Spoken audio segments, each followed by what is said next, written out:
Hey everybody, welcome to another episode of Titanium Man Garage. And as promised, I'm going through this Ranger right now. This is a 1999. The backstory on this is the guy had somebody rebuild the engine.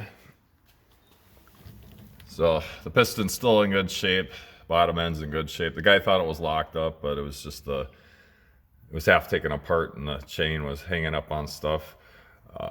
So the guy must have paid his buddy or somebody a couple $100 to rebuild the engine, and the head bolt was stripped out. And let me show you why. He ended up buying this cheap aftermarket jug. Probably see him on eBay all the time. So what happens is, this is aluminum, and when you put the head bolts in, they thread into the aluminum. Well, what happens when you over tighten aluminum? It strips out. This is a Polaris brand jug. There is metal sleeves in there for the bolts to grab onto, and you won't strip anything out. So I got a good cylinder here. I honed it out. You can see the cross hatching I got going on there. Cleaned up real nice, so I'm gonna put that one on. But yeah, don't buy these jugs. If you guys see them on Amazon or eBay, they're good for one use maybe. Some guys get them to work, some guys over tighten them and then they don't work. I'd stay away from them. So let me show you what I got going on here. I'll leave a link. I'm not going to go through building this engine because I've got a couple videos on how to rebuild engines, but a couple things that I wanted to point out to you. If you're rebuilding your engine and you're putting your base gasket on, don't use forma gasket. Guy put forma gasket on here, slapped his base gasket on. Guess what happened? All goozed out all over the place. When I went to clean this up, there was forma gasket stuck in all these holes, and it was just a gooey mess, and it actually ran down into the engine.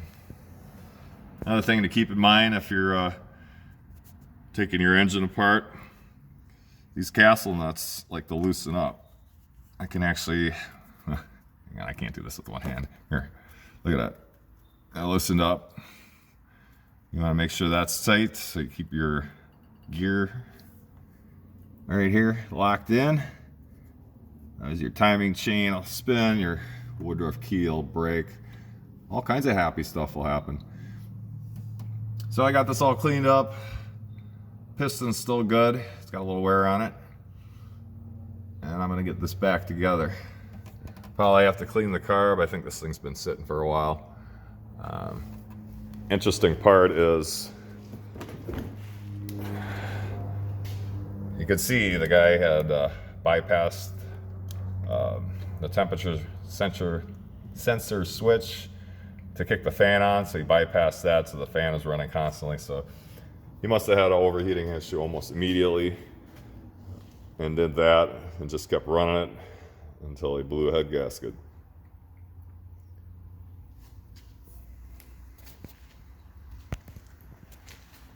This thing's actually really clean. Ones I've seen, in the Wisconsin area, usually the beds are rotted out, and this is actually pretty good, solid. Got a couple heads I have to go through here, figure out which one I'm gonna use. I'm gonna pull a cam out and of both of these and check for mechanical limitations, see which one's got a good cam. Maybe they both do, I don't know. So we'll find out as I dig into it more. Yeah, so I'm gonna go ahead, put that base gasket on. You don't really need anything on there unless you've scratched the surface while you cleaned it. But yeah, don't use forma gasket. Okay guys, I'm gonna get on this. I'll leave a link on how to build an engine if you guys need to see that. And my next video should probably be this thing up and running. All right, hope you like my video. And like always, till next time.